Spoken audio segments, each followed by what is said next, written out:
Whether you read all of his books or none of them, constant reader, Stephen King has had an impact on you. He's one of the few American authors who not only writes about pop culture, he's helped form it. And he joins us now. Stephen, welcome. Thank you. Tell me about Under the Dome. A couple starts and stops, right? Mid-70s when you first did it? Yeah. Around the time of The Stand, I originally had the idea for Under the Dome, which is basically a novel about a whole town that's caught under an invisible, almost like a bell jar. They can't get out. People can see in. You can only see the dome when the pollution starts to build up on it. Or if there's an explosion, they shoot a missile at it. The military does in an effort to bust through. So you can sort of see it, but basically it's this transparent thing where you can't get through.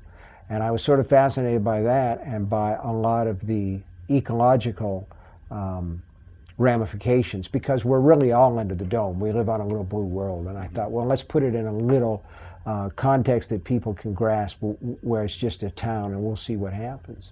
When I talk to my friends about Under the Dome and give them the first sentence, they almost all say, oh, like the Simpsons movie. Yeah, I know. Which must also be a little annoying. Well, it's certainly, I'm aware that it's a question I'm going to have to answer on the tour over and over again, but there are two things to know. The first thing is, if I'd actually ever seen the Simpsons movie, this book might not exist, because I would have said, oh man, I don't want to write that. It's too much like the Simpsons movie. But I wasn't aware of it until the book was actually in galleys, when my sister-in-law read it and said, you know what, this reminds me of the Simpsons movie. And I kind of went, oh no, geez. It's an idea that's been around for a long time, this force field thing where you're trapped, but it's really not a question of whether or not something's been done before or the basic situation's been done before, but what you can do with it. And I've always maintained that if you haven't seen another movie on the subject or read another book on the subject, these things are never alike. They're like snowflakes. Every snowflake is a snowflake by definition, but there are never any two alike. It seems too that this book is a little bit about collective guilt or shame. One of the things that you'll learn from novels like Winesburg, Ohio by Sherwood Anderson or Peyton Place by Grace Metalius is that in small towns, everybody thinks they know everything, because you meet these people every day and you exchange information. Hey, how's the kid? Oh, they're fine. Or did you hear about Shirley, whatever, her little girl's got spina bifida or whatever.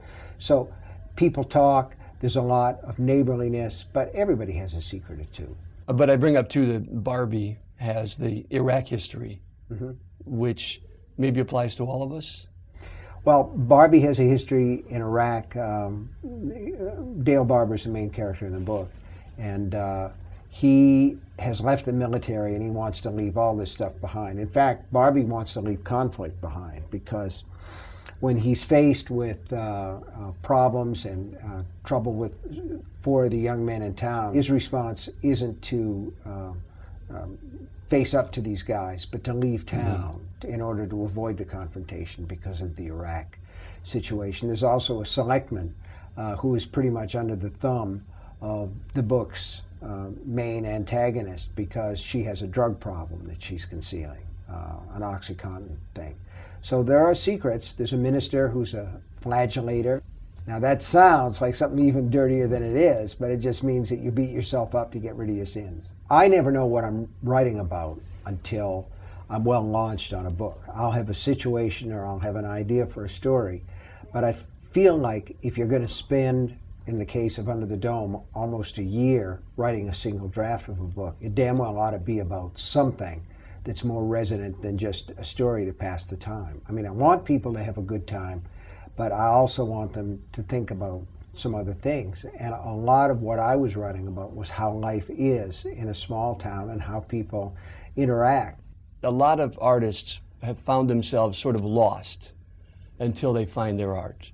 I talked to a number of musicians who, were in trouble until they found a specific instrument that worked with them. Was that the case with you? I would say probably my writing saved my life several times. Certainly I was an angry adolescent in full rebellion. I was angry at my place in a lower class town and living in relative poverty, and I was not a happy camper. There's a story that you were in an attic somewhere and came upon stories by H.P. Lovecraft. Well, we had a crawl space behind the apartment where we lived in Stratford when my brother and I were kids, and my mother had stored a lot of our father's stuff back there. He deserted her when we were 2. Mm-hmm. And among the stuff were a number of pulp paperbacks, including one by H.P. Lovecraft called The Lurker in the Shadows. And I knew I'd found home when I read that book. So apparently it was something that moved my father too, because he'd held on to the book. There's also a story that when you were a young boy, you witnessed a friend of yours who was killed by a train. Mm-hmm. And did that have an impact on you later? Well, it's an apocryphal story. Here's what my mother said, although it does have a bearing on what I do. My mother said that one day I went out to play and I came home and I was white as a sheet, and she asked me what was wrong, and I didn't say anything. I just went in my room and curled up on my bed, and she found out later that a little boy who had been playing on the train tracks had been hit by a train. And the only reason that I tell the story, I don't have any memory of it myself, but I remember my mother saying they picked up the pieces in a basket. It seems that we don't try to sort out the minds of romance writers or nonfiction writers, but when it comes to horror writers, we do. You get tired of that? I get a little tired of it. I'm in my early 60s now, so I've heard the question a lot, and I know what the subtext is what screwed you up so badly that you're interested in this stuff. But I don't have any memory of anything, quote unquote, screwing me up.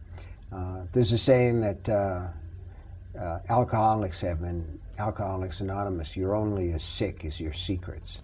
I'm built to try and give reader satisfaction. I like to tell stories, and I like to make people excited about what I do. There's this sort of friction between what's literary fiction and what's popular fiction. Well, you know what? It's, in a lot of ways, it's an artificial distinction between literature and popular fiction. I always get a kick out of when I go into a Barnes & Noble store. I will see there'll be sections. There'll be the mystery section. There'll be the science fiction section. There'll be the horror section. But when you take a writer like Ruth Rendell, you're going to find her in the mystery section. But really what she's doing is literature, because it's not just about who killed Roger Ackroyd. And in fact, Who Killed Roger Ackroyd isn't just about who killed Roger Ackroyd. A lot of the Agatha Christie mysteries are about the same things that Under the Dome's about. It's about life in small towns and how people talk and how people think and how people cover up their secrets. So we use the genres as a bookstore convenience, basically, and also as a convenience when we talk about books with our friends. What do you like? Oh, I like to read science fiction. What do you like? Oh, I like to read Westerns. So that's the easy way to do it. And in the same way of thinking, we have fiction that we call literature, which has a tendency to be about extraordinary people in ordinary circumstances. And then we have popular fiction, which is supposedly about ordinary people in extraordinary circumstances. So they're just back to front.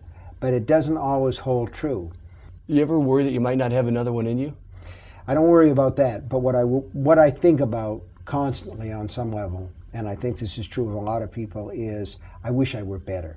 I wish that I had a little more talent, a little more originality. I wish that I were better. Which of them do you think will last the longest?